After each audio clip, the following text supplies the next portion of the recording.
What is up, you heathens and demons, you beautiful, blasphemous people? Welcome back to The Raging Atheist. I'm your boy, Nakasuchi, and today I'm finally mirroring the conversation that I had with C.K. Blackwood with Atheist Rationale and Aerin's Chair over on Aerin's Chair's channel. Now, this was a great conversation. We were reviewing a Steven Anderson video, and it pretty much took us 4 hours to do it. So there's going to be a lot of Steven Anderson on the screen because Aerin was screen sharing, but you'll still hear our voices. It was a great conversation. Check it out and let me know what you think. Hey, C.K. Blackwood. How's it going, guys? man? Hey, what's up, man? Good to meet you guys. Good to meet you, too. Yeah, this is Atheist Rationale and Aerin's Chair. Sharing real quick. So yeah, they've both been in the NIFB thing for a while. So what's up, man? Not like literally in How the you doing? NIFB. We're not members or anything. We're just No. Yeah, no, that's I've been trying to- tomorrow night. I would think not. That's tomorrow been night. trying to blow this whistle for months, though. So like that's a thing, I guess. Well, I no, started I cannot appreciate. I can't tell you how much I appreciate the work you guys have done. Thank you, man. So I think you would like some where we're at. Yeah. Did Rage tell you what we were doing on the stream? By any chance? I went have into no a little idea. bit. I thought I said we were reviewing Steven Anderson. Yeah, it's kind of a because we had planned to do a one-on-one, and then I came into the stream, and now I'm caught up. So, but I figured like this would be the perfect place for CK. I think with the people that's been in the fight for the longest, I would say. You know, so. The real yeah, like we're kind of reviewing are Casey, Godless Engineer, and Shannon Q. Obviously, Mr. Atheist as well. But I don't think we need to they're say. They're the real heroes here. They're the ones putting all the effort out. I'm just a big archiver. I mean, People call me an expert. I don't think I'm an expert, but one of us waded through 57 laws on how to revoke a 501c3. that. That was not There you. is definitely something to be said for that. I'll tell you right now. Mm-hmm. It's because it's not just GRSM people that like they target here. They're very, very anti-Semitic. They're Holocaust deniers, and if they don't, and if they say that, I was just telling the Raging Atheist the other night. You understand the hallmark of religion is to discriminate against anybody who is not you, not even just precisely like you. Anybody who is not you, right? and that's tenfold when it's a cult. Exactly. It's Well, my position is that religion is essentially nothing but a series of cults that are littering the landscape and that are stressed in their society. But maybe that's something that's up for debate. Oh, somebody in the chat. Wait, you speak legalese? I mean, if you have any criminal justice education, yes, you do. Because vehicular manslaughter with vehicular device. So daunting, Two different things. so difficult. No, they're completely different things. Because say, Oh, so they are different things. Okay. yeah, so say you put up a billboard, and it's like, let Jesus come in you. Fair enough. And somebody, gets into a car wreck because of looking at your billboard and they die. You get charged with manslaughter with a vehicular device. However, you turn around and if you run over somebody and they die, you get vehicular manslaughter. That's so weird. I mean, I guess it makes sense if you know the law. Yeah. It sounds like the I'm same back. thing to me, but I don't know. I had to step away for a moment and get my daughter some sugar. So yeah, like CK was gonna tell me. Oh, then you just missed the best billboard slogan ever. I'm totally, just got back. My daughter is diabetic. I had to grab some sugar for her. So like what CK was telling me when our stream ended, it's kind of lining up perfectly with what we're reviewing right now because we're reviewing Steven Anderson, and CK was going to tell me his interactions with Steven Anderson. So like Yeah, I had that. You were there at the protest, right? Like, of course you were. Yeah, no Well, one helped it was- organize it. I mean, I hate to, be a braggart or blowhard, but the protest was actually my idea. I was the one who put it together, and along with, of course, there was another girl. I won't say her last name. She might not want that out there, but her name is Hannah. She's wonderful. She's 19, which is about the same age I was when I got into activism work. She had not heard about my protest, and she organized one herself. So she gets some real props too. But I had that be the teaser since my phone had died. It was my fault. That was why our stream ended, our one-on-one the other night.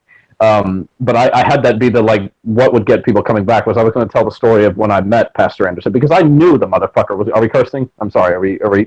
Should I avoid profanity here? No F-bombs, and then Atheist Rationale ruined it. Yeah. Atheist Rationale ruined it, and then I slipped. And once I slip, it's just chain reaction. Yeah. Once I say that first F-bomb, though, I am a sailor, or I was, and that never leaves. Well, anyway, the point is that I knew the guy was going to come out and talk to us because he has, if you study, or I don't know if study or research would be the right word, if you look at what he's done in the past, he is notorious for going out and talking to his opposition, because he wants to be in the spot. He wants to reach as many people as possible, be it in a positive or negative fashion, right? So he comes out there. People with narcissistic personality disorder. Yeah, I mean that would. I don't know all the. Hang on. Oh, there we go. I don't know all the what it means to have. I researched it years ago. I kind of forgot about it though to have NPD, but I'm sure he fits it at least to some extent. Should I tell the story now, or do we want to? I don't want to derail. I don't mean to derail your guys'. Okay. Yeah, go for it. I'm interested.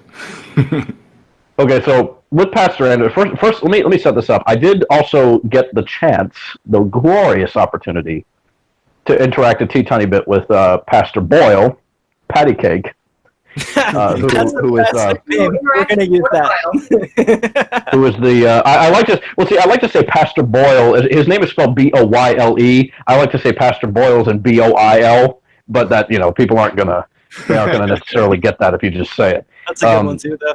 Not as good as Patty Cake, but exactly. Not as good. That's why, because it makes more sense. It's a better insult, but so because it translates. But and then Pastor here's another one you'll love. Pastor Roger Jimenez. Come over that one too. Yes. I got to interact with him a tiny bit. That grubby little. I hope you don't mind if I steal these. No, not at all. Please. I mean, as long as you know how the hymen actually works. No, listen.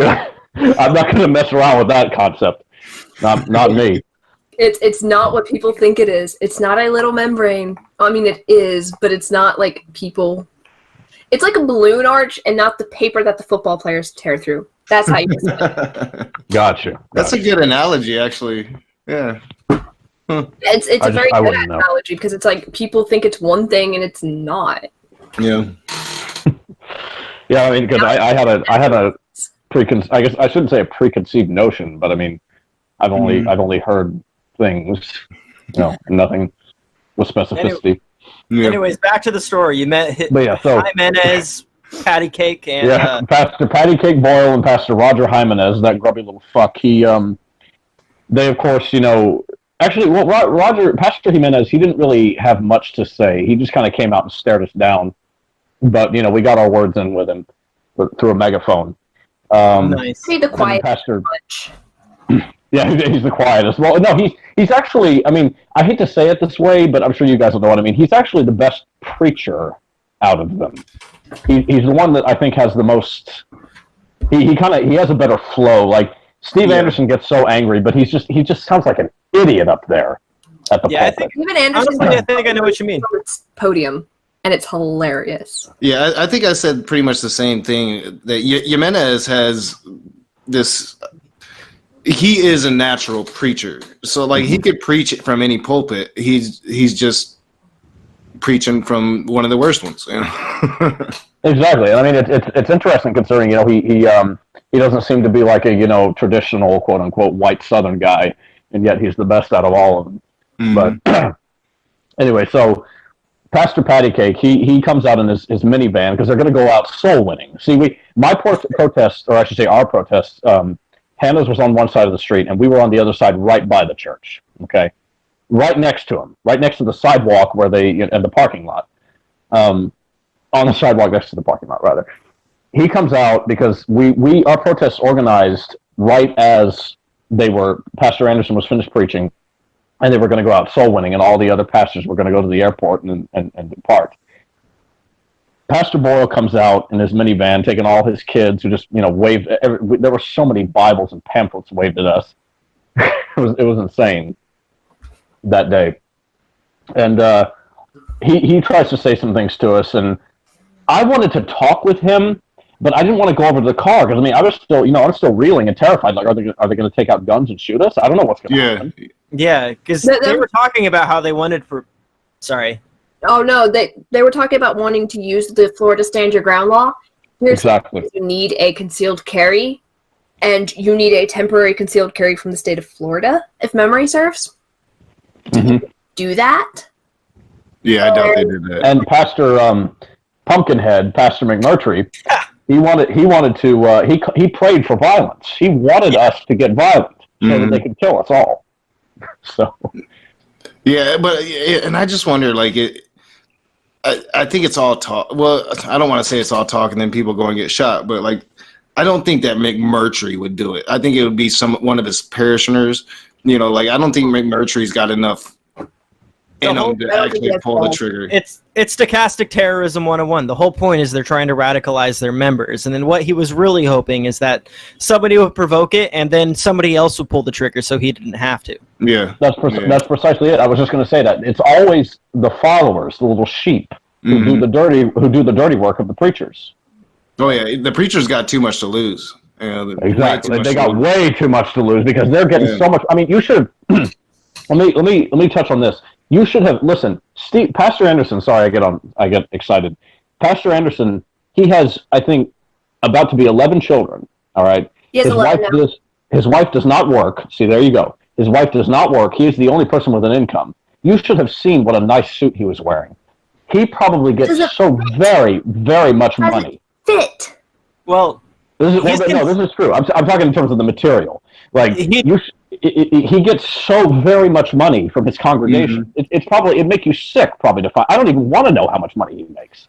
Oh yeah, I noticed that he's now got this plush little soundproof studio to where he has his Q&As with Pastor Anderson now.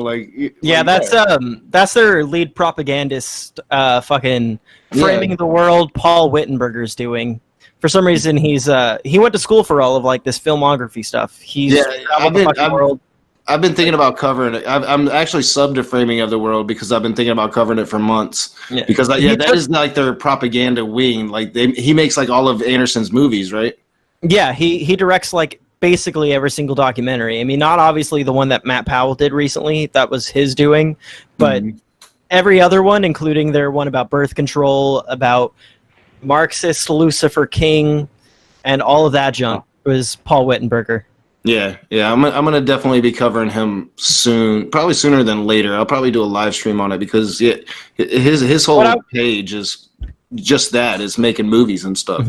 So what I was trying to get at, based on what CK was saying about like how he has like a nice $1,000 suit, is financial exploitation is very big with this cult. It's actually part of the bite model. It's the very last thing, and their tithing practices are more extreme than basically any like cult in existence right now. Even more extreme like than Jehovah's Witnesses or Mormons.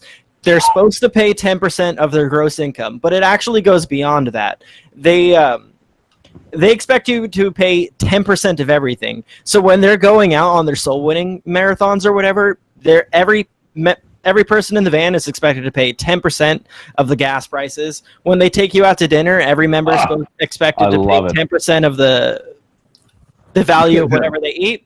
If you get birthday presents, you're expected to pay 10% of that value. If you get a car for your birthday, you're expected to pay 10% of that as well. That's crazy. It's insane. It's like, okay, you get $100,000 car, you now pay $10,000 to the church. Exactly. All that money goes right in his pocket. Oh yeah. Oh, it's so disgusting. And not just that, though, they keep very detailed financial records of every member of their congregation. And I found that out through the Steadfast split. Donnie Romero, one of the things he was criticized. One of the things he was criticized for was not keeping enough tabs on the financials of the members of the church. And the last thing we really need to remember is it's not just the members of this church that are paying him too. He's considered 4chan's pastor. I know I said that like 300 times throughout this stream. And he has over 100,000 people that follow him through the internet, all around the world too. And all of these people are donating to him. So. Regular Christians every day that would not subscribe to his most extremist sermons, they see snippets of other sermons that fit their ideology, and they love him. And you can't talk him out of that. No, oh, Pastor Stevenson, Pastor Stevenson he's a good pastor. No, he's a douche. Go watch it, all of his stuff. But they're not interested in that. They just have their narrative. You know, Sky Out, Jesus is Lord. They're pretty big with Anderson, by the way, if you didn't know. See, well, I've come to realize that about Jill, even though he lied to me directly in a hangout, and I think he was afraid to get my wrath, because as soon as that hangout was over, you sent me the thing where he's basically endorsing them. I'm like, you can't be honest with the Raging Atheist when you're in a hangout with him, because I'll cuss you out. Well, tomorrow, like I've got a guy coming on tomorrow. He's an NIFB member. He's going to be defending the NIFB. All right, dude. We'll see how long it lasts. Well, like, you turn around, right? I can't wait to see that one. You turn around and you're like, okay, I know people personally. I'm not going to say who, but AR and Raging, you know who I'm talking about. They were Christian, but they were never Anderson. And I'm putting this away. They were never Anderson Christian, but you turn around and you're like, okay. And they start off with like minor sermons. And then as it turned, I'm blocked by them and have no communication with them. Oh yeah, it's like a progression of hate, And stochastic terrorism. And CK even probably saw them at your protests. I don't know if I know who you're talking about, but well, maybe we can. I'm wondering if you're talking about Cupcake. Are you talking about Cupcake? She's not talking about any like the pastors or big name people. It's just people she personally knows that follow them. Oh, okay. There was one interaction I had with this guy. He was a little weasel. He had on this tie, this very beautiful tie. It had the cross on it with beams of light coming out of it. And he came up to us and called us a bunch of faggots. And It sounds like they were trying to provoke you. I know Steven Anderson got in like the face of the protesters and told everyone to like they needed to go die and get AIDS and shit. Like, hang on, can you still hear me? My headphones came out. Yep. Yeah, I can still hear you. Okay. Did you hear what I said? So I heard you. Let me since you brought that up now, let me finish the story with Pastor Anderson. So, yeah, he comes up to us. Finish the video. And everybody. 3 minutes in. Okay, got you. He comes up to us, and he gives it's just so clear he's loving the attention, just relishing it.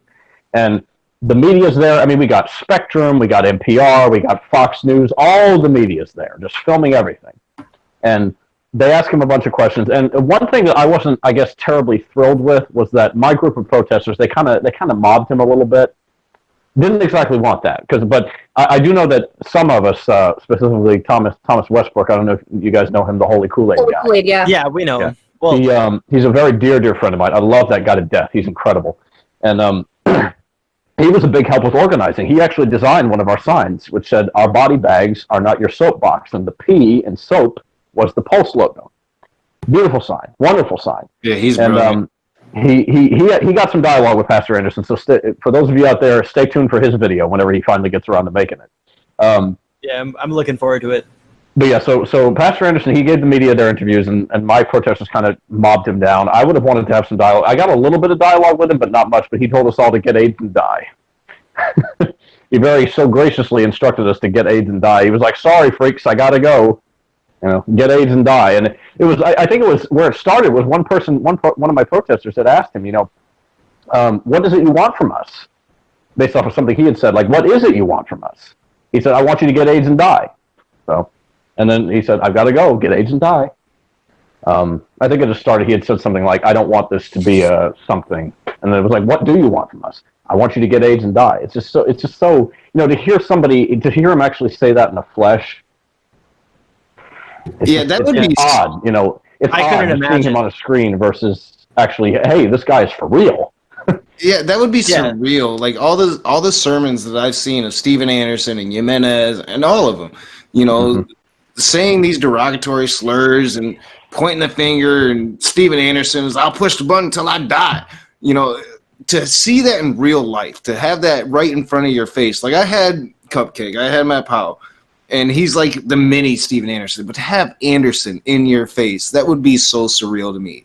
That would be, I don't know if I could keep my cool. Like I'm almost glad I wasn't there, because I don't know. Like I might slap a bitch, It was the same thing when about 2 years ago when I met Shirley Phelps Roper. It's almost like you see them in a screen so much, and then hey, these people are flesh and bone. So. Yeah, and that's the thing that like you have that perspective, because to me, it's just it's outside of the Matt Powell incident. It's been over the internet. I can get them sometimes to come on with me and talk, but it's a long distance, and there's really no real repercussions involved. They're not going to have to deal with me in person for saying horrible things. So to have that real life experience, to say, no, these are real human beings. They're just not a meme on the internet. That would be surreal. Like I would need to be prepared mentally, I think, going into that a lot more than I was with Matt Powell, who was small potatoes compared to Steven Anderson. Mm-hmm. Yeah, he, with the death of Fred Phelps, Steve Anderson and Roger Jimenez are probably the preeminent American hate preachers. So. Oh, for sure. Yeah, For yeah. sure. And because somebody asked this question in my chat, which one's worse, Westboro Baptist or the NIFB? And I'm like, this isn't even a question. The Westboro Baptist Church has been relegated to nothingness, to where they're not. Yeah, they're dropping the spreading bucket all now. over the world. So that's not even a It question. It's not just that though. I feel like protesting like the death of veterans and stuff is not nearly as bad as calling for systemic genocide of LGBTQ plus people. You know what I mean? I mean, I'd say That's a good point. Thank you for saying that. Both are forms of genocide. Yeah, because now that I think back on it, I never really heard them call for the deaths. It was just about having the signs with the terminology on it and saying the words, but I don't think I ever really heard. That was always, I never even thought of it. It's like, you're fucked up when you're worse than Westboro. Yeah. All they were ever about was, hey, God hates them and they're gonna burn in hell. It was never, hey, let's call for direct violence against them. Yeah. And that's what this is. I need to push this out. I need to put this out because this is the issue that I've been trying to spew out from the beginning. I want to be a broken record to the nth degree on this. This is not free speech, beloved. What we are talking about here are people who are calling for direct violence against a group of people who are simply trying to be themselves. And that's what we need to fight against, because that's not free speech. Free speech means you cannot yell fire. I'm going to go into legalese now myself. We're not talking about free speech when you're yelling fire in a crowded theater or when you're calling for direct violence against somebody. It's not permitted under the law. No. It's actually that's something people aren't getting, and it's starting to it's breaking constitutional law. I would need to go look up the specific. We're talking about life, liberty, and the pursuit of happiness. They want that taken. They want crimes committed against them. They want them to be put to death, and they want them charged with crimes just for being themselves. It's sickening, beyond sickening. CK. Yeah, and go ahead, Aerin. Sorry. I was going to say I'm going to rein it back in, because to remove a 501c3, which is what we need to remove from the NIFB churches, is we need to prove that they're not just a problem for one minority group or one protected class. We need to prove that they're and this is where I had to go through 57 laws and figure all this out. We have to prove that they're a danger to multiple groups. That's why I'm doing videos on gender equality today. Mm-hmm. Oh yeah, and you need to remember what, as I was saying earlier, it's women, it's gay people, it's whether they admit it or not, it's black people. Well, what we're going to do, we're going to prove that they have issues with race. We can do that very, very easily with their anti-Semitism. Mm-hmm. Yeah. We need to prove that they have issues with other religions. That's beyond easy. Yeah, that's their doctrine. I'm not sure if you know who Pastor Fritz is, but he recently made national news. And he wasn't a police officer too. I believe he's a detective. Yeah. But we need to prove that there are issues for LGBT, which we've already done again and again and again. We need to prove that there are issues for women. They promote marital rape. So to remove the 501c3 status, we need to sit there and prove that they are a danger to protected classes, and that's kind of what I'm trying to head start. Oh yeah, well, don't forget all the sermons talking about dashing their children's heads into the stones, and people like Matt Powell. I can't remember if Anderson directly, but Matt Powell directly advocates for putting children to death that disobey their parents. You'll find them talking about putting rebellious teenagers to death as well. It's not just them, though. It is a Bible value. It is a Bible value. He that spareth his rod hateth his son, and by the blueness of the wounds, the rod of correction drives it. Foolishness is bound up in the heart of the child, and the rod of correction will drive it far from him. This is a Bible value to abuse your children, and the brainwashing is just so extensive. It's got to be easy to prove. It has to be. There's no way. Have to prove they're issue against the disabled and children. So to sit there and say, oh, we have to prove that they're an issue to multiple protected classes, to sit there and go through it all.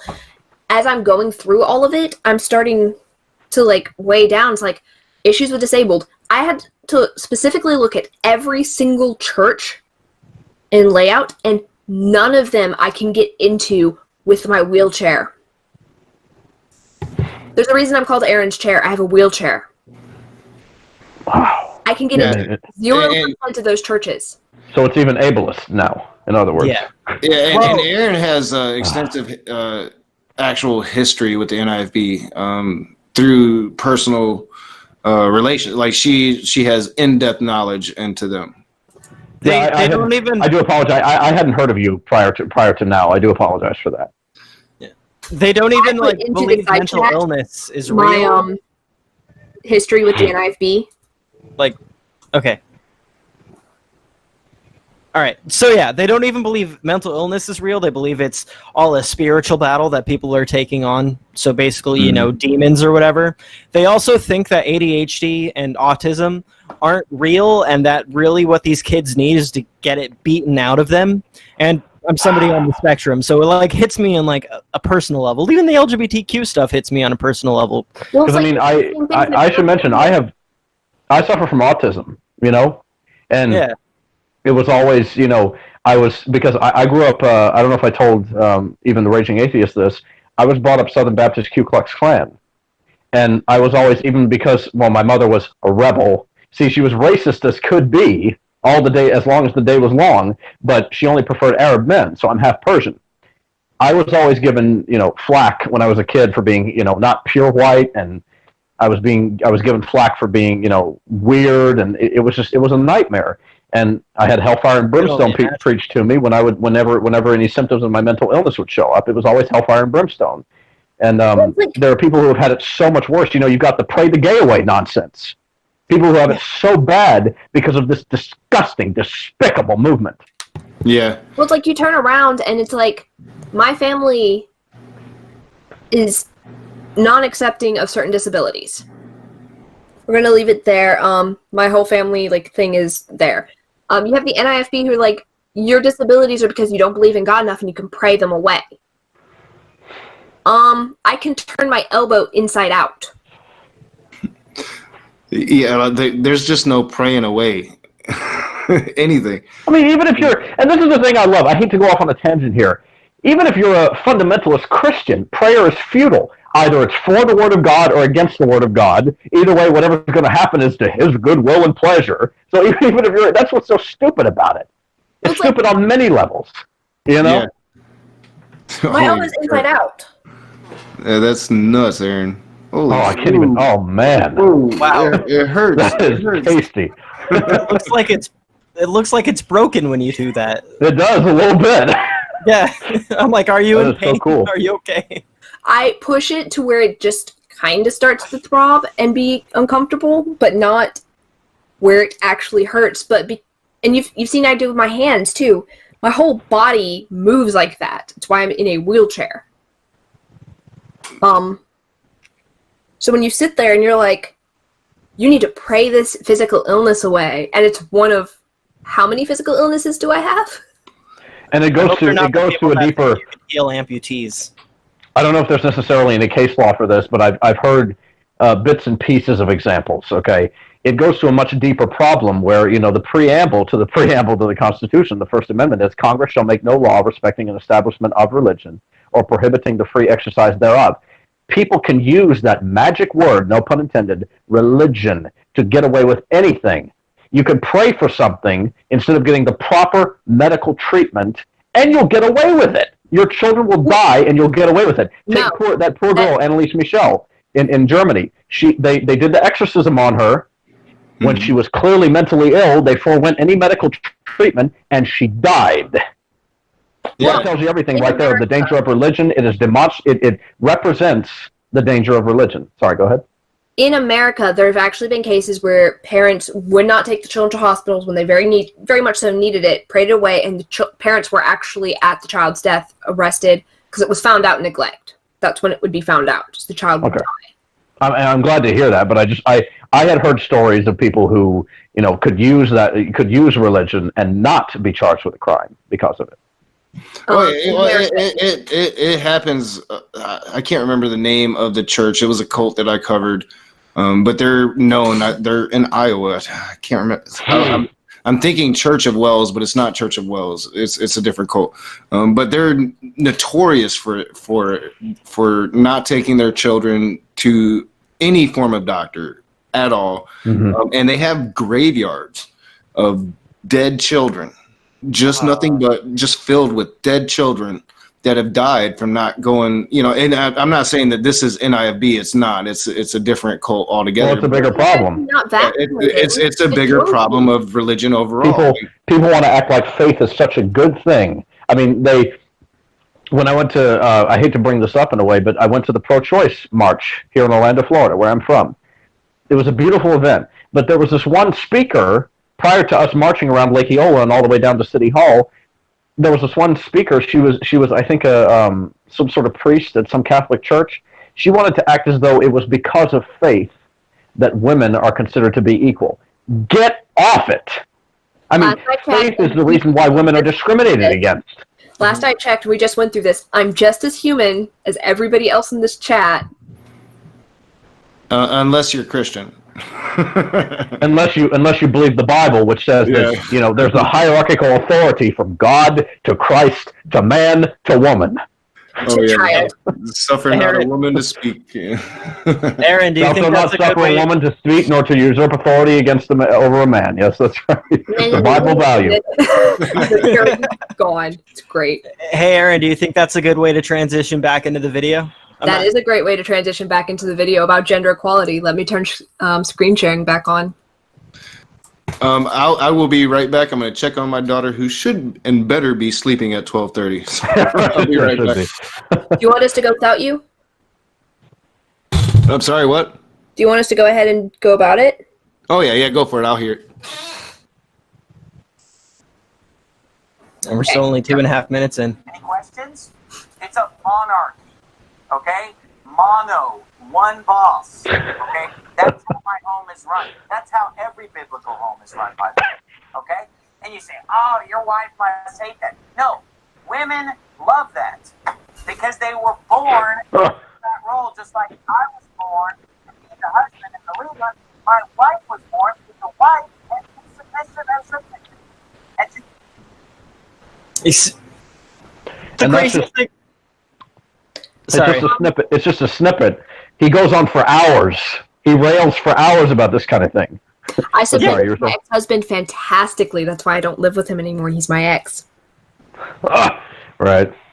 But what's unbelievable about this is he just went on like a little mini rant on like how like men and women are actually equal. But now he's saying that like they need to be subservient to the man. They need to stay at home. They can't work, and it's just the dishonesty.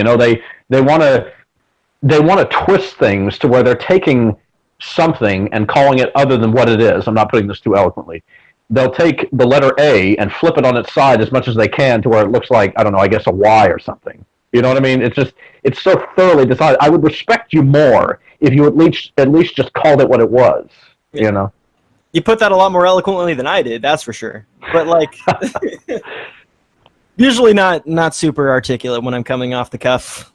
But yeah, it's because you get so many emotions running through it. It's tough, but yeah. But it is what it is. The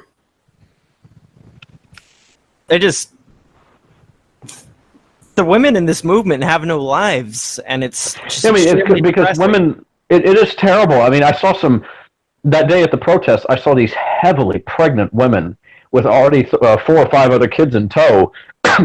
They breed like rabbits. Women are nothing but sex objects and baby makers in this movement.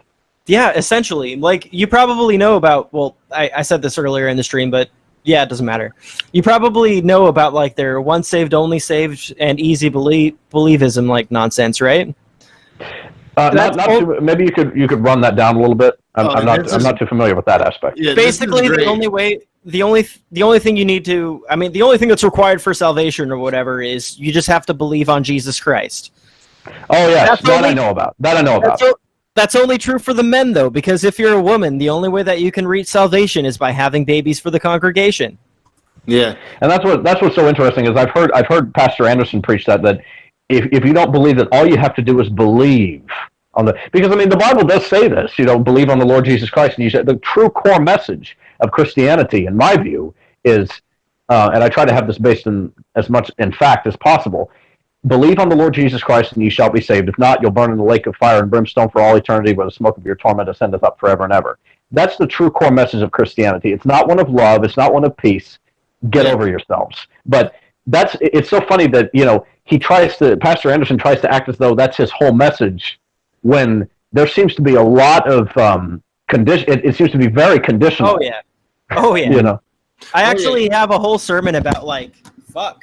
Sorry, my cat knocked down my DIY little mic stand here. Anyways, what I was trying to get at was I actually have a couple of sermons where they go over a list of qualifications you have to meet in order to be considered saved. So the whole easy believism nonsense is exactly what I just said. Nonsense. Yeah. Oh, I made this exact argument because they do believe once saved, always saved. So I'm like, so I was saved way back in the day. So, all you NIFB members calling me a reprobate and saying that I'm basically a dead man walking in hell already, you're wrong, because I was saved. And they're like, oh, no, you weren't really saved. So it goes into it goes into how the blaspheming against the Holy Spirit is the unpardonable sin that not even God Himself can forgive you for whom can forgive you. Sorry. It's so convenient that you can be as much of a filthy person, a terrible person as possible, as your little body will let you, but as long as you believe, you're all good. How convenient. Oh yeah. Yeah. That's that whole argument of did Adolf Hitler go to heaven as long as he repented? Let me tell you this: Adolf Hitler was a fine Christian. A lot of people don't know that. Adolf Hitler was a very good Christian. He claimed many times he was doing the Lord's work. It is very biblical, the work that Adolf Hitler did, just massacring anybody who was not just like him. I'm planning on. Don't tell SJ that. I'm planning on doing a video about it because the apologetic now is that he was an atheist. But I got to figure out how to that's do a bunch of bullshit. Yeah, I got to figure out how to do it and not get banned from YouTube, because anything Hitler now is going to get you a strike. Yeah, even the word Nazi. Yeah, I probably shouldn't have said Nazi, but even Stalin. The thing is, even Stalin. A lot of people don't realize Stalin and his band. Even they were funded by the church. Mm-hmm. It's all based in religion. All this genocide, all the massacres, all the misogyny, sexism, racism, homophobia, what have you. And I think the only one that they can really put at our feet would be Mao, and Yeah, it was an atheist society, but Mao set himself up as that god figure. So it wasn't like in some atheist utopia that just went out and committed genocide. No, Mao was he was a brutal dictator, you know. They do the He wanted same thing himself with to be like. God. They do the same Yeah. thing with Korea. You'll notice like a lot of apologists will say like, no, it's an atheist nation. Like, no, they turned their government into their religion. And Kim Jong-un, Kim Jong-il, they're all worshipped as literal gods in their country. And unfortunately, a majority of their people have been born into it and believe it. Another thing that's interesting, to go back to the NIFB, I don't know if I should speak for all the members of it, but I certainly know this is true of Pastor Anderson and his church. Another funny thing is that it's a very, very old debate among Christians. You know, they believe in the same book, yet they all hate each other. You know, it's so funny. It's the issue of the Trinity versus modalism. Okay, Pastor Steve Anderson is very much against anybody who thinks that, you know, it's not three persons, it's one person. Yet the Trinitarian belief is essentially just as ridiculous because it's three separate persons, yet they're still one. It doesn't make any fucking sense at all, you know. But they hate each other over it. They've been fighting all day over it. They don't like Of course, admitting the they're irony is going to be polytheists. beyond his retention. I'm All not, right. Go ahead, Aaron. Go ahead, Aaron. I think we keep talking over you. Yeah, I'm sorry, Aaron. Sorry about that. I'm about to disprove the Trinity with math. You ready for this? Oh, I can't wait for this. Okay. So one God equal Y. So A equals Y. I'm going to draw this out because there are some really dumb people. Not in my audience, but somebody's going to find this video. Yes, somebody. So A equals Y. B equals Y. C equals Y. Right? Now here's where Okay. it's screwy. I'm A, assuming A is like God, B is like the Holy Spirit, and C is Jesus, right? yes. And Y is just God. A does not equal B. B does not equal C. C does not equal A. But they all equal Y. There goes the vast majority of Christian denominations. One of their foundational beliefs.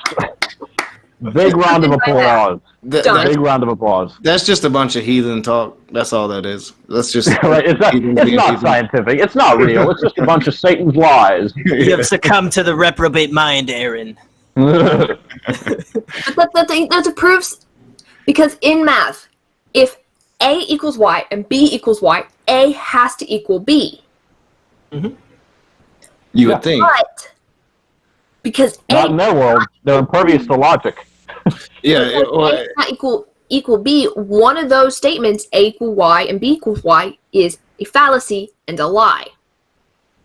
Well, and that's the thing about Christianity that people don't quite realize, or they know it, but they don't admit it to themselves, is they gave up the whole one God concept when they accepted Jesus and they came up with this Trinity. They are now polytheists. And then they come up with this concept that A, B, C all equal Y to apologize for the fact that they're polytheists. They're the same as the pagans that they've destroyed for century after century after century. And they can't stand that about themselves. Or they're just admitting to, you know, which this is with the assumption, which is not true in any capacity, Somebody that Jesus said was even. God has like self-aware, God has DID or self-aware DID, and it's like, it still wouldn't hold the math up. Even if Jesus was an historical personage, we're assuming that, which is not true. He was not a historical personage. They would be admitting that, hey, this one guy just said he was the son of the one true God, and we have to follow him because he said we have to follow him. So interesting fact, and this is probably going to piss CK off, and I'm so sorry. No, go ahead, please. I grew up pagan, but we did have historical documents that the daughters, which were the redheaded little girls, were allowed to look at with the priestess only. That's why it's important. We have historical documents that mention a man named Jesus. and mention his teachings, but he's never mentioned as a son of God or as such, and they're druidic teachings. All I know is, and they refer to Yeshua, not but it's the same person. They refer no, to wait, all I know is Josephus was. This is just from the research I've done. Josephus was the only writer who ever mentioned a person who was called the Messiah, and that was the only historical thing that even could have remotely referenced Jesus of Nazareth. The Romans were very good at their record keeping. They were beautiful record keepers, and they never had a trial of a Jesus of Nazareth under Pontius Pilate. So they don't have a trial for Jesus. But I didn't know about those. Aerin, those documents I mentioned, I had never heard about those documents, so I do apologize. I can't even get my hands on them because I'm excommunicated, and atheist now. So you don't think they were fabricated? Yeah, I think the churches do come up with fabrications, or they run with fabrications. I know because I've done some somewhat extensive research on the historicity. I won't put myself on the level even as, like, say, Godless Engineer, much less Richard Painter, but I've studied it, and I really haven't found a single historical document referring to Yeshua outside of things that have pretty much been proven to be forgeries or written at a later date. The reason why I personally don't believe in the historicity of Jesus is because the stories are ridiculous. So I dismiss them out of hand. Now, I think that there could have been you have all these other religions who they had been floating around the Mediterranean for thousands of years prior to even the formation of Christianity in any capacity. Yeah. You have the Persian god Mithra, you have the Egyptian god Horus. All these stories: he was born of a virgin, baptized in the Holy River, was crucified, died, and was buried, was rose from the dead on the third day. Jesus is just a copy of these stories. Well, and I think that there's a lot of argumentation. I'm sorry. I think there's a lot of argumentation that pretty much all of the figures from Old and New Testament are pretty much fabrications. But I do recall some historical documentations of a man, Yeshua, who was the son of a carpenter. But it was, he was just a rabbi. He wasn't anything like the Bible says. Is this person is mentioned, but it's mentioned his teachings of love each other, don't judge each other, not... It was never like a son of God type figure. Yeah. I'm sure we all know how rumors work, right? Yeah. We would hope. Christianity is the rumor of the one rumor that got out of hand. What was it? The story of an affair that got out of hand? But that's pretty much like when you look at these documents, they're talking about a guy who's teaching to love and care for each other. Mm-hmm. Yeah, and he was if Yeshua existed, then he was a somewhat what we would consider a progressive of his time, to where he was preaching more equality for women, and all of those things could be historically accurate, and they added myth to certain historical events. And I think that there was Roman documentation of certain rabbis of that era doing those kind of preachings, kind of going against the regular Orthodox and the Jewish. Yeah. So, but yeah, I tend to generally side with the historicity of Jesus just doesn't truly line up once you study all of these documentations. And like CK was saying, once you really study them, most of what the churches use as proof of their historicity of Jesus has actually been proven to be forgeries using carbon dating and techniques like that. Mm-hmm. I can only refer back to growing up as a Wiccan. I'm still trying to study all of this, but it doesn't stop me from debunking shit like this. Well, yeah. Well, and I think having those kind of backgrounds do kind of open you up. Like I really think, like, me having my Native American spiritualist background really it opens me up to certain facets of history that most people don't quite understand. I understand more about Native American lore than most do, and I do know that a lot of these, and a lot of the Wiccan and pagan cultures, they brought a lot of that history with them. Like, I can sit here and talk to Ocean for hours and just find out new stuff all the time, because they do have a lot of history, and he will sit down and break down the history of it. And it's a lot more than what Christianity has when it comes to this so-called man that somehow became a god, you know? Oh yeah. I'm personally on the belief that Jesus, as the Bible says, definitely not real. No. But I am of the belief that there was a man who may have called himself Jesus, who preached to love and accept others. He called himself Yeshua because J was like invented in the 1600s. So I mean, they literally didn't have the J back then to call him Jesus. Christians hate it when you bring that shit up, and but it's true. Like they didn't have J. His name was Yeshua, and then other Christians will be like, well, Jesus is the translation, and I'm like, so is Mark a translation? Is Paul a translation? You also got to consider that the words God and love in the ancient Hebrew dialect or language, they had the same amount of characters or numbers, so they're the same word, and that's what's so funny about these, specifically the KJV only movement, which I'm sure the NIFB is very heavy into. They're KJV only. That translation, the English translations of the Bible all come from the Latin Vulgate. They do not come from the Greek, Hebrew, and Aramaic texts, which were the original texts. So who's to say it's even the same damn thing? Yeah, it would be a good question, Aerin, I think, to ask Dr. Josh, because like I had come to the conclusion that what I had learned about the letter J was not fact, but then I heard Telltale Atheist say it, and I'm like, it is fact because he's smart. So I'm going to ask Dr. Josh. Ask Dr. Josh about it. Yeah. Definitely. Yeah. I'm going to ask Dr. Josh what he knows about what Jesus' original name would have been. He's one of the best people to go when it comes to historicity and the Hebrew language. Actually, while I'm thinking about it, because as one of you can tell, y'all are all seeing what's going on my screen. Okay, let me just do it on my phone. Because I have people on my screen, I don't want, their privacy ruined. Right. Oh, I get that all the time. Like when I made my last video about the NIFB comments, I got people, or Wujita was I love Wujita. He made a sarcastic comment like, I didn't know how to show the chat, and I'm like, no, I just want to respect people's privacy. I don't want to show every little thing, and I don't know how to show one piece of the chat and not the rest of it. No, I'm going to respect people's privacy. It's like I will read out what's being said on the chat on certain people, but I will not share the chat because I know, personally, I have half of my real name on there. Yeah, and some people don't want their comments shown. That's just the way I look at it. It's in a public forum, and if you go to that video, you can read those chat messages, but they don't need the content creator sitting there pointing it out either. So, that's just how I've always looked at it. But, that's just the way it is. I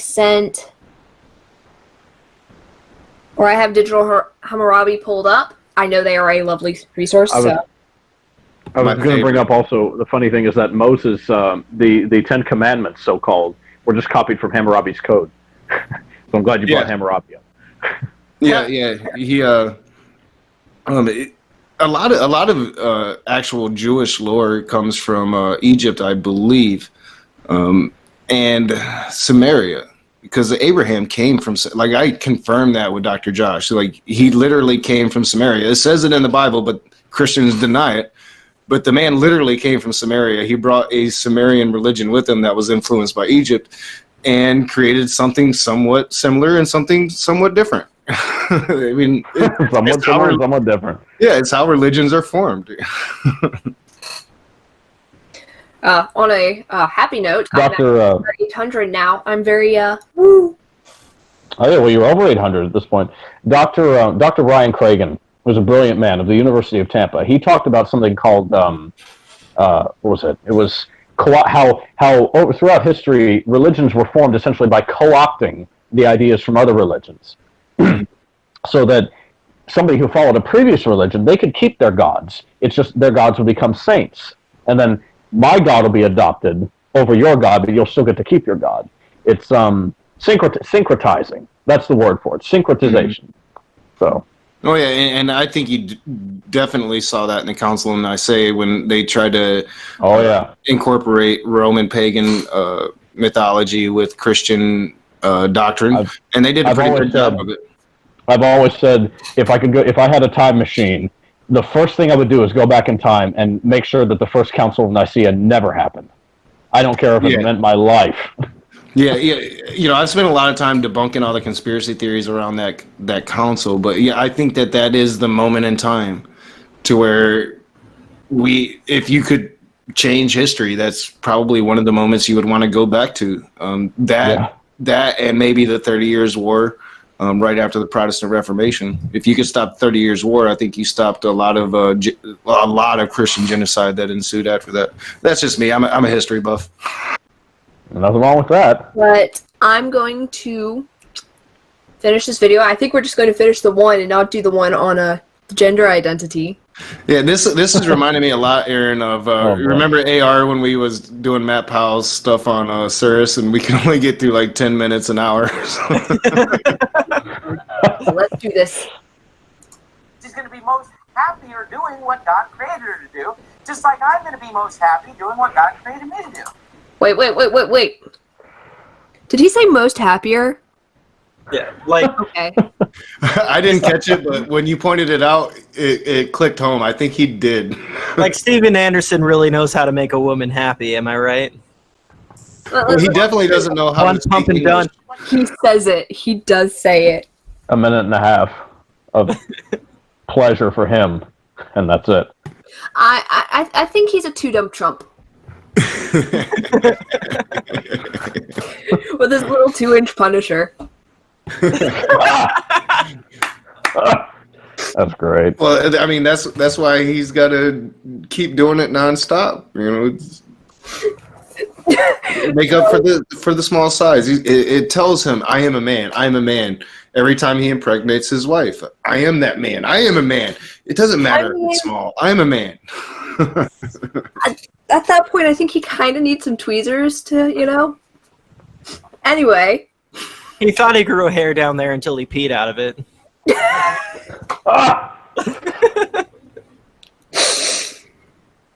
Oh, okay. Let's continue. What God created her to do, just like I'm going to be most happy doing what God created me to do. Grammar 100. Well, that's not true because I talk to all the women because they just want to be a feminist. And so, you know what? Here's what I've found over the years. The women who are screaming the loudest that they want to be a feminist and that they don't want a man telling them what to do, on the inside are really screaming the loudest, "Please tell me what to do. Please put me in my place." Okay, buddy. So here's a statement for the three of you. Unless it's for my own physical safety, if you ever try to tell me what to do, I will tell you to go fuck yourself. Yeah, watch out. Yeah, totally appropriate. Force me into Yeah. something I don't want. It is. And if you try to force me into something I don't want to do, you can kiss some nice parts goodbye. Completely justified. Yeah, but if somebody tells somebody else, if somebody else repudiates a person's personal freedom, no matter the gender, it's grounds for go fuck yourself. Mm-hmm. No, I agree wholeheartedly. Yes, I had that conversation. I'm sorry. I had that conversation with Sassy a little bit earlier because she was on this really positive theme with her videos, and I'm like, yeah, I really love this, but sometimes you just need to have that moment where you tell them to fuck off. Sometimes that's effective. His language here is like really dehumanizing too, because if you think about it at all, I'm sorry. It says like, I'm a man, I know what you really want because you're property. It puts women as cattle. Yeah. And that makes me kind of uncomfortable. Well, and it's just arrogant, really, to as a man to assume you know what's gonna make a woman do anything. Like you're not a woman. Like unless you ask, you're not gonna know. Like I don't know. Like. Yeah, I think he's got to have a small penis. I'm pretty sure. Yeah, that's the bottom line. That's the bottom line here. 2-inch Punisher, man, I'm telling you. And you know what? If you don't believe that, you're just ignorant. It's that simple. And yeah, I'm sure that there are some reprobate lesbians out there that have a different view. But let me tell you something.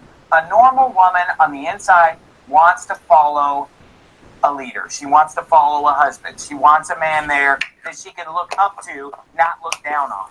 Okay? So Last time I'm a reprobate lesbian, Steve, and I'm a reprobate lesbian. Thanks for shouting me out. I'm a reprobate lesbian.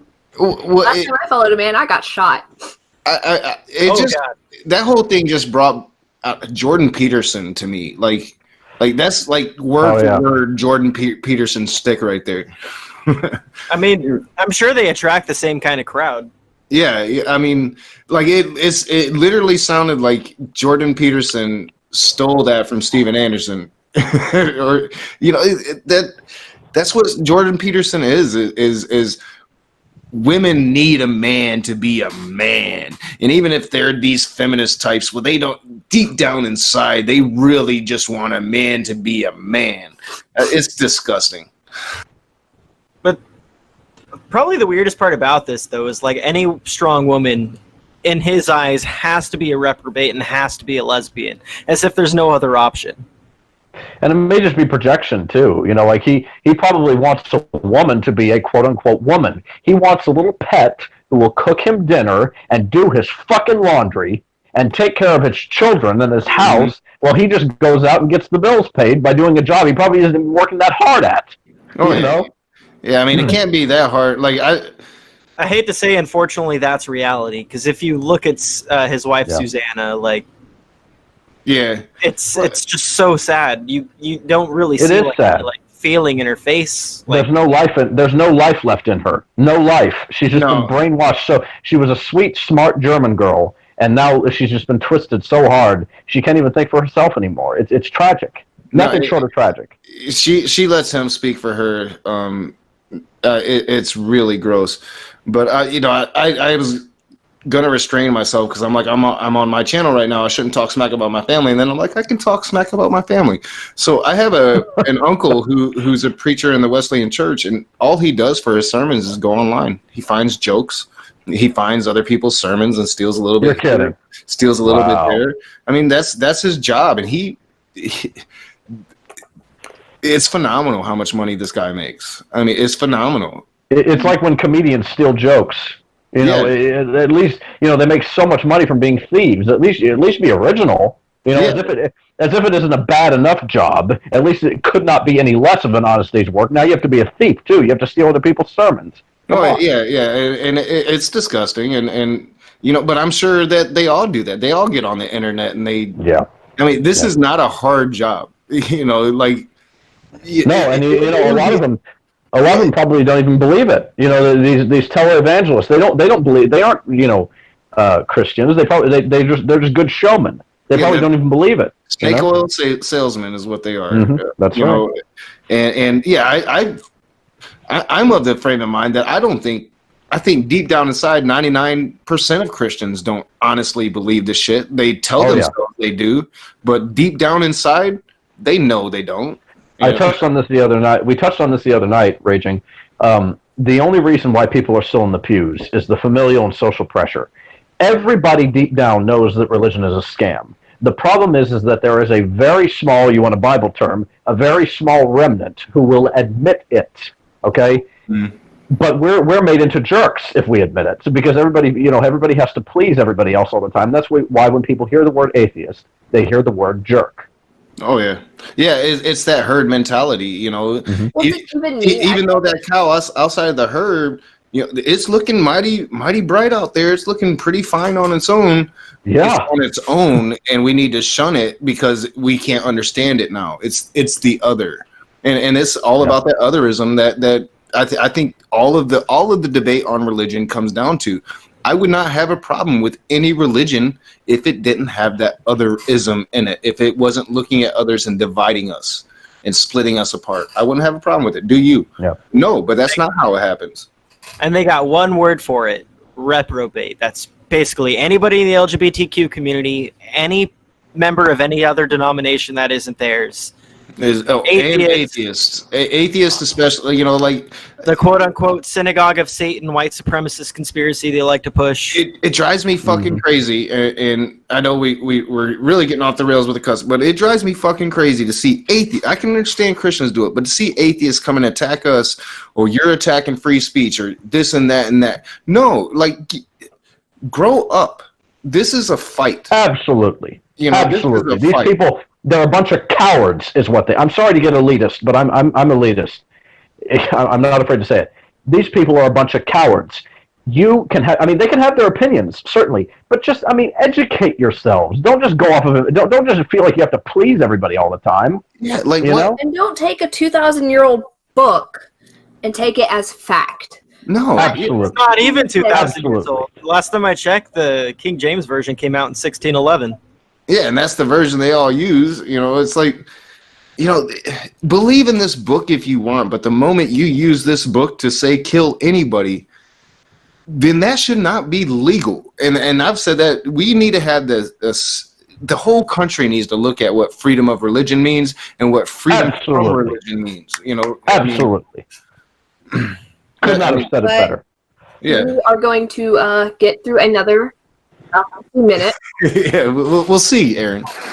Doctrine out there of equality of the genders, of a 50-50 marriage, of men and women being on an equal playing field, and men can preach, then women can preach, and all this stuff. Look, no, that's not the way it is. Because the Bible clearly says that women are supposed to keep silence in the church. Are men supposed to keep silence?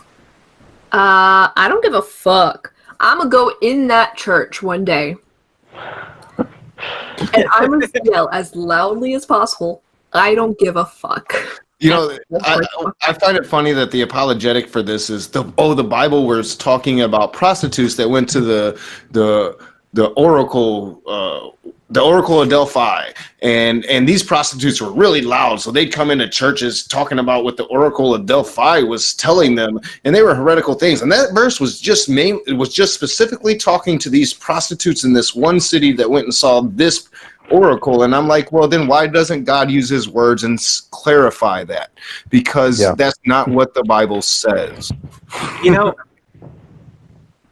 I dated a girl when I was 16 who went to a church that was pretty extreme like this. They didn't allow women to speak, and they preached the whole subservience thing, but they took it a step further. The reason why she wanted me to go to the church is because they actively told their men that they were allowed to beat their women. And I'm really scared that, I know I haven't seen it coming out of Steven Anderson's mouth, but I really hope that they don't take it that far. Dude, I'm going back to Outlander now. I spent 3 days laid up on the couch. I've been watching Outlander, and that was one of the weirdest things about that show was that married men would spank their wives like they were their children back then. That was an old Christian tradition. The Bible says you are to bring your wife back into subjection if she strays. S-T-R-A-Y-S. He took a belt to her ass, bare ass. Bit her over like she was a little kid. I mean, it blew me away. And then you start thinking about how far we have come in such a short time. How far we've come. All right, I'm sorry, Aerin. You can get back to it. We don't thank our wives. He does talk about disciplining, though, but... And you say, well, I don't believe that. Then, okay, what other parts of the Bible don't you believe? What about the part about Jesus dying on the cross? Do you believe that? It's the same book, same Bible. What about ism? 15 about Jesus rising from the dead? Why don't you believe chapter 14? But here's what they'll say. Because they've already got a preconceived idea going in, we can't offend society. So we got to find some way to, interpret this away. So here's what they say. Well, when the Bible says that it's not permitted unto them to speak, that was the culture back then. I'm more okay with that than you. No, Pastor. What it's called, Stevie Boy, Looney Bin Steve, it's called, these are both degrees of insanity. The difference is one degree of insanity hurts people. The other does not. So get your facts straight and get into reality. There's one thing I want to bring up here, if I may. Go If for not, it. if not, feel free to cut me off. Another thing about Pastor Steve Anderson that you need to know: he admits. Actually, you should research, look up the videos. It's very interesting to hear him talk about it. He admits that the reasoning is circular, and he's proud of it. You know, that the Bible is true because the Bible says it's true. He is very different from seemingly most other Christians in admitting that the reasoning is circular. He just doesn't care. No, He does not care. And Matt Powell does the same thing. It's I'm like, where's your historical evidence? The Bible says this. Where's your historical evidence? The Bible says that. Mm-hmm. That's no. Yeah, there is not. It's all embrace faith. it. They embrace it. You know? Yeah, it's all faith. Yeah, It's to the point where it's like, I'll fully admit, I am more okay with it was the culture of the time and the fact that we've moved past that because it shows humanity itself is progressing. Oh, me too. I'm totally more okay with, like, I even tell that to the slave apologists. Like just say, hey, shit was messed up back then, and some human beings changed some of the words to fit the horrible things that they were doing in their society, which was more barbaric than our own. We have moved on, and that's because of God. That's a much better explanation. Oh no, God never did that. The Bible says God did that. You know. Yeah, it's in spite of God. Yeah, not because of.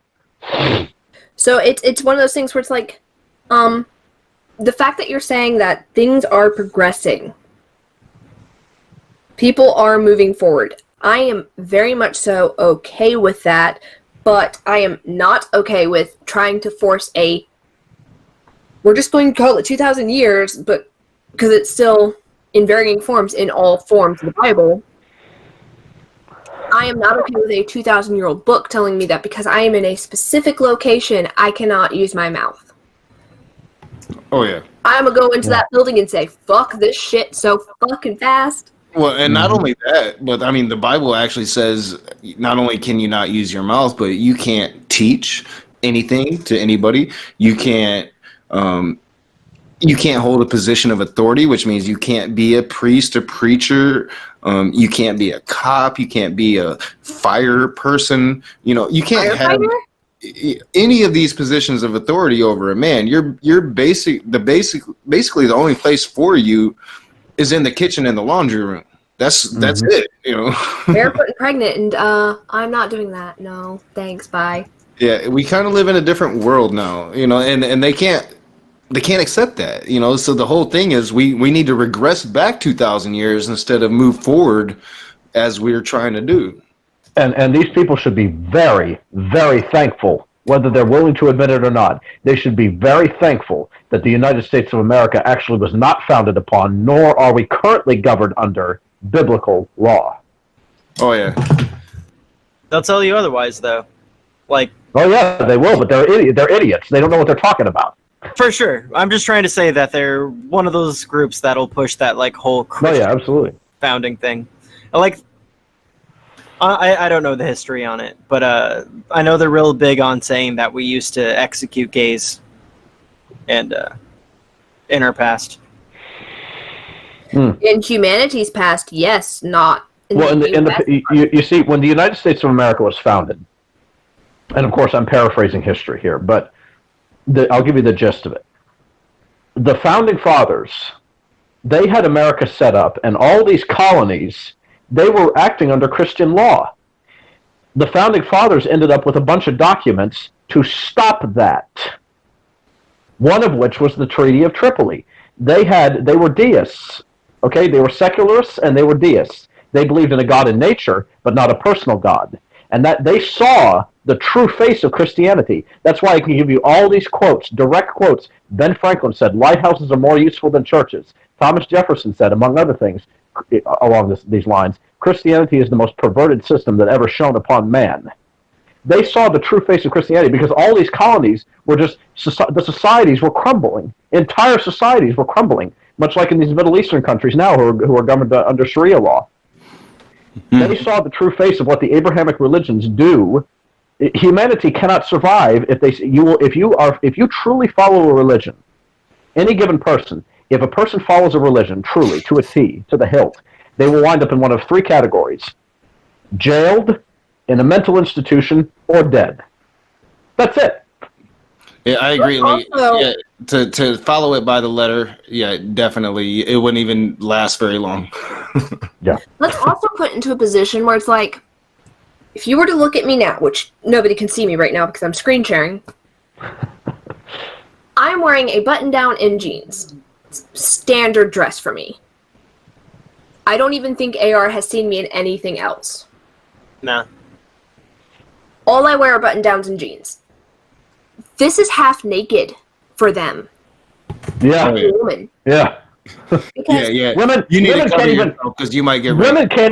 Women can't even wear pants, for fuck's sake. There's another sermon Pastor Anderson did on Yep. women not being able to wear pants. Yeah, I And what's I also included on my that button-down recently. It comes was down brilliant. He was like, you can see just a little bit of cleavage.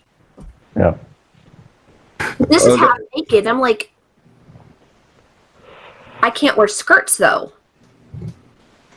no, it's supposed to be like neck to ankles, My I think. nerves off and Oh no, her ankle is showing. I can't control myself.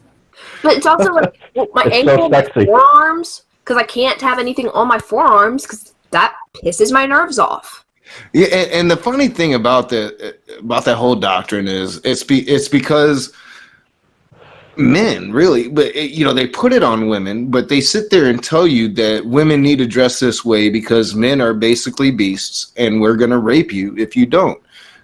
So while they blame the women, they're basically admitting that men are just a bunch of apes. Yeah, that's a good point. It's disgusting. And here's the saddest part about it. You, Aerin, or anybody with a disability, if you were to go up to them to their face, I'm not saying they aren't cowards, they are, but they probably wouldn't tell you to your face. They would just, give you a lot of wallow around and politician you, but then behind your back they would say, oh, well, this person, I talked to this person, and they're disabled like that because God gave them up and they ought to be killed or whatever. Yeah, Oh, yeah. Because they're the lowest of the low. Yeah, I've literally had comments why from my nerves Christians. go off. I have a lot of health issues, so I have holes in my nerves, which means some things that shouldn't set my nerves off in waves of pain are actively very painful. And they would probably say, it's because you aren't human or that God hates you or whatever, because they're that fucked up. They're that twisted. It's the same reason I got excommunicated from being a Wiccan and being in the coven I grew up in. Wow. Yeah, I would have expected better from Wiccans. I mean, maybe I don't know much about them, but Mine was depends on the not coven. cult. It was like the NIFB of Wiccan.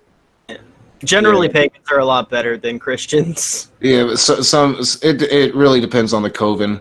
But I can't tell you how many comments I've gotten that my vein disease. My dad straight up told me my vein disease was punishment from God, or since my daughter's been diagnosed with diabetes, that's God punishing me. And I'm like, how messed up is God that the way to punish me is to punish my 9-year-old daughter? Like it is clearly the lowest of the low. It's Like, yes, degenerates being degenerates is what it is. I was such a horrendous, clump of cells. Not even I was such a horrendous egg and sperm cell that came together to create this. Well, it's that old and mentality. it's the idea that God knew you when you were just that sperm and egg. The supreme, let's suppose that even not the Christian God, just a God, defining it as a supreme deity who transcends reality and the universe, the supreme uberlord of the entire universe, picked a speck of space dust, infinitesimal, in a tiny ass galaxy, and said to a bacteria crawling all over the space dust, "Hey, I know you, and I don't want you to fuck each other in the butt." It's so stupid. It It is so stupid and narcissistic. You made that analogy the whole way better than I sodomy did. conversation. That was You made that analogy way better than I do, because I talk about that all the time. Like, we're literally a mote of dust. Like, if God exists, if this master of the universe exists, then we would be so small and minuscule to that thing that it couldn't even comprehend us. And yet you think that it cares about us. that it formed our planet. and picked one of the different kinds of bacteria, the millions and billions and trillions or whatever, teeming with bacteria, picked one species and said, hey, you have to wear your hat properly in the desert, and you can't, the males of your species have to rule over the females, and you can only get married this way. It's just, Yeah, it's almost the equivalent of being afraid that your airplane's gonna crash. How narcissistic do you have to be when billions of people fly every day? I mean, it's a lot worse than that, but I think it's a good analogy also to use is when being afraid of flying is just so stupid because so many people fly every day and nothing happens. Flying on an airplane, traveling commercial airline, it's beyond, by a long shot, the safest mode of travel, and yet people are afraid. How narcissistic do you have to be? Oh yeah. It's people are just weird. Like, we as atheists, now that we're outside of religion, and I'm talking to some atheists that never had religion, it's so easy for us to look at these ideas now and just see them for the silly things that they are. But when you're locked inside those ideas, it's near impossible. And just that distance between that person and me, it just seems like worlds apart. But just for us, it's so easy to see it. What I'm going to do is I'm just going to, if I ever have children, okay, the way I think to explain it to them that is best is some people grow up and some people don't. Well, here's the thing: is don't raise them to be mesotheists, because then that can cause a lot of other issues in their lives. And that's just me. What was the word again? Mesotheist. I'm not familiar with that term. Mesotheists are people who actively hate all religion. It's right. Worse than anti-theism. Well, they believe. I know anti-theism. Isn't that what a mesotheist is? Like somebody who actually does believe in God, but they just hate him. It's somebody who believes in a deity, but they hate him. And it's a trap that anti-theism can fall into so easily. Yes, I think I definitely got to that place, and I mistook it as my anti-theism. So when I started to try to rise above the anti-theism, people came down on me like, that's not anti-theism, and that... Yeah, I just never knew the other term for it. So yeah, because my anti-theism definitely went to a dark place for quite a while. That would go with the premise that the Christian God or whatever God exists. I mean, I can tell you this: if the Christian God did exist, I would spit right in his busted face. I wouldn't follow him. Me too. Let me just take from Bionic Dance. I'd look for I'd look for the flaming sword and kill the guy. Exactly. Which big shout out. I shouted her out on another podcast. I love Bionic Dance to death. She's a dear person. Absolutely lovely person. Yeah, I don't know her well, but she criticized me really good. So good job. I mean, she's criticized some excellent people. So don't worry about it. Well, she had little to work with. I don't blame her for it. I'm kidding. Like, she did actually a really good job, but. She also made it onto, what's it called? Fuck. Tosh.0, and that's an accomplishment. Yeah. Great. I didn't know she made it on.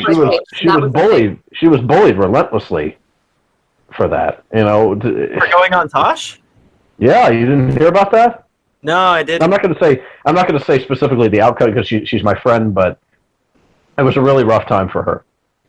All right, I can understand that. I mean, like, Tosh.0 doesn't really put most of their people in good light, but I thought it was the opposite for her. She's just such a sweet person, has such a sense of humor, and she was put in front of the public, these knuckle-dragging morons who, just don't, I don't know. And words can hurt, but I mean, I don't want to derail this conversation any further. Yeah, I'm going to stop bringing that up then, because I thought that was like a good experience, but now that I know it was not, I'm not going to reopen old wounds. Yeah. I will say there's something in the side chat for AR to look at. Oh, wait, yeah. I did that because I'm kind of getting sick and tired of him saying trains' rights are car rights. Oh, I was just hoping you'd just type it there and we'd handle it privately. Oh, my bad. Yeah, no, he was trying to spam, like, the N-word earlier and shit. Like, nah. Oh, is one of the trolls commenting on the live stream or whatever? I'm not one for like just muting and timing them out consistently, because like let them make a fool of themselves because they're going. Give them enough rope, they'll hang themselves. Exactly. Yeah. He was asking for exposure earlier, so I'm not even going to say his name. Like, he's not. Is he a regular on your channel, Aerin? Because I've never seen the guy before. He's been popping up on actually a new subscriber. Yeah, the worst thing. Sunlight is not always the best disinfectant. The worst thing to do sometimes is to give somebody exposure because they want attention. They want you to shut them out. Yeah. Yeah, especially people seeking it. Mm-hmm. Yeah, I'm good with that. Trolls, like, especially like if you're gonna be a troll, like, dude, Draconic Rain, I think that's your name, Draconic Rain. If you want to come troll, you can come onto my channel, The Raging Atheist. I have fun with trolls, and pick on somebody your own size. Yeah, me and you would get along. Talked about not saying his name, and then it happens. Yeah. No, like it was kind of great because Cirrus asked him to jump on his in his Discord and have like a little debate with him and stuff, and then he ran away. Most trolls do. I call them out. I try to get them on the channel, and they never come on. Jill is like the only one. I mean, I'll come on your channel and like fake troll. I need it. You said his name was Draconic. If he wants draconian law, then Like you're fair game, buddy. Yeah. I let people make a fool like if Matt Powell ever, for whatever godforsaken reason, please don't. But if he comes on my channel and he starts his shit, like I won't time him out, and I'm gonna let him make a fool of himself. Yeah, I'm going to let everybody, because people, the mods have erased some people from my channel, and I'm going to let everybody back on but Matt. And it's basically because now it's to the point when Matt comes into my chat, it's just toxic. There's no conversation. It's him trolling and the chat trolling them back. So I'm just like, it's not even worth it. And now it's like he just automatically comes with the derogatory slurs. He doesn't even start with anything outside of, homo this. You know what I'm saying? So it's like Matt. He'll stay banned, and then I'll troll him whenever I see him in another chat. There you go. Somebody in the chat let me know that he actually did go on to speak with Cirrus today, so I might be wrong. Like I said, just I'm letting him be, because if he is an actual, like, here's my viewpoint. We had the one lesson where he had to learn, where he was timed out. There was a lesson there that had to be had. This one, it could just be he wants to play. He wants to have a little bit of fun. He realizes this is horrendous subject matter that we're digging into. Yeah, that's the point that needs to be brought up. Is we need to remember what the real issue here is, and we can't get derailed because people are dying. People are having their lives destroyed in the literal and figurative senses. Oh yeah, yeah, and if these people have their way, millions will. I'll just be honest. Like any like type sort of like anti-LGBTQ hate, like trans rights, especially right now, kind of a sensitive topic for me. And like, if you're gonna like throw that kind of like disparaging like comments towards the community, I might want to ban you, even if it's not my channel. So I'm putting it out to AR. Don't ban Draconic. If it gets to be too much, I will say something. It's okay. Okay. Any press is good press. It's just words. Yeah, well, AR is still young. He'll learn. He'll learn to have fun with the trolls. It's all a learning experience. I'm still learning. AR and I had to figure out how to do this in the first place. Yeah. Well, it's like I was telling Sassy a few streams ago. It's like, you're brand new to your atheism, so you're gonna change a million times. Like what you're passionate about today is gonna be old news tomorrow. So just live your moments, and that's what I try to tell people. Be yourself. Well, that's why atheism shouldn't really even exist. It should just be the default. You know, the person should live their lives happily and in good health and take responsibility for their actions. That's what's wrong with this country and this world. People don't take responsibility. They don't live happily and in good health. Yeah. Oh, yeah. They don't educate themselves. And then they don't even take credit for the good things they do. Like Yes, all these Christians, exactly. they do these great things. Like honestly, really great things. MMA Jenkins. Yeah. She's very young, has this huge platform going all over the world, and she gives it all the credit to God. And I'm like, you did that, girl. You did it. Exactly. I mean, and for the record, she's a goofball. I mean, you just look at her; she's a laughing stock. But And, I mean, as it's big like a goofball whenever as she is, she is a leader of a vast exactly like people, people. It's no matter how you're doing it, you've still done it yourself. And these people, they want to only give the credit to God. It's like we're so much stronger than we know. We're so much smarter than we know. Any given human. But we just we can't see it most of the time, you know. Oh yeah, me and Aerin are really good, just examples of that with our disabilities and how we overcome. You know, like the human mind and body is capable of so much more than we give it credit for, and you don't even know how strong you are until you're put in a position to show that strength. So yeah, I think people use God. I think God is the biggest cop out in the history of the world. It's exactly. It's the big cop out. It's like thanking God for life-saving brain surgery and not the neurosurgeon to me. Exactly. That bugs me so much. I worked at a Catholic hospital for a while as like one of those catering people. That was fun. It was terrible because like I worked on the neurological floor, and sometimes these people would need surgery, but the clergyman would come in there. It's like, if you don't want the surgery, we can pray for you. And I'm like, why are you giving him an option? I mean, obviously he can pick his like medical treatment or whatever. That's fine. That's how Bob Marley went out. Because he was following an Abrahamic religion, and we lost a beautiful figure of a man. We lost Bob Marley because he would not get the proper surgery to save his own life because of his religion. Yeah, and what AR's talking about, you do have your choice, but when it's a preacher, when it's your connection to God.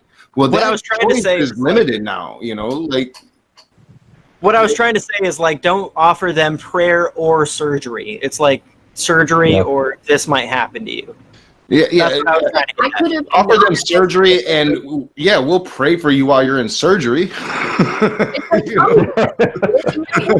You can pray, and it might magically disappear, or you can have the surgery to remove at least 90% of the bullet. You might still have some shrapnel we can't get to for your own life, but and just the fact that these people like think that science is Satan. Like, didn't God create everything?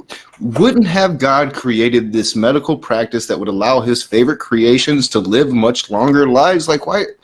How can they not see just the ineptitude of their logic in any of these situations? Like, your God, if you go by it, could have created it. Like, what the fuck? Science is not an institution, contrary to popular belief. Science is a process, and it's designed for the good of mankind to help us succeed and prosper. Wouldn't God want that?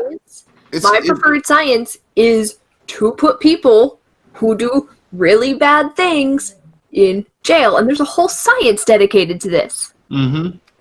Yeah, it's basically the assimilation of information and becoming as knowledgeable as you can be, and they reject that. But it's like, you don't even have to use it. Just use your mind to say, hey, God created medicine.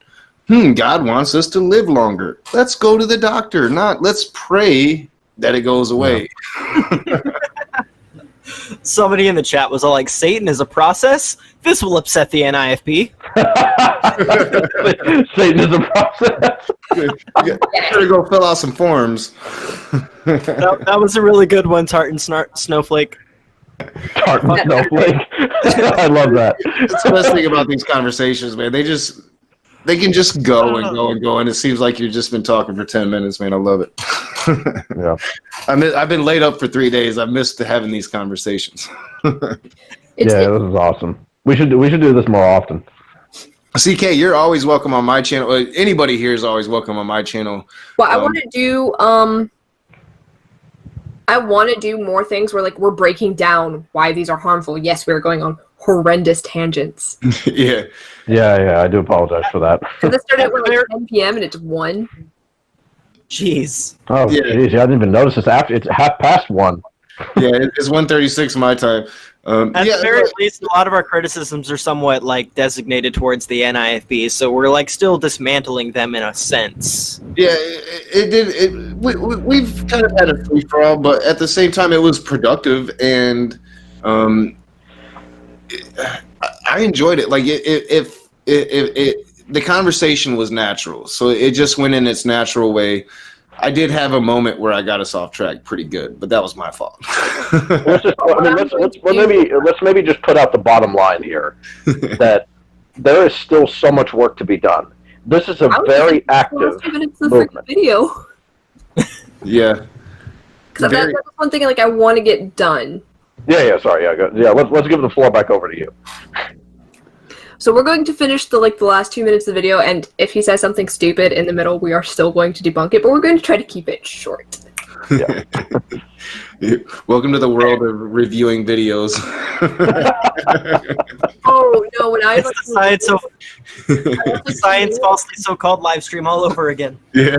I watch 2 minutes and then I feck off and watch like some anime, and then I come back because like I'm angry. Hi, Steven Anderson. That is how I respond to you. With anime anger. It's the only way like I don't rage and punch my wall because I'm in my closet, and on the other side is this another studio. And here's what they'll say. They'll say, the reason why is because it says it's not permitted under them to speak, but the command to be under obedience, as also saith the law. They say that was the Roman law that women couldn't speak. So they're trying to fit in with the culture at that time. But in our culture, it's okay for us to speak. Okay, let's compare that with 1 Timothy 2, verse 11.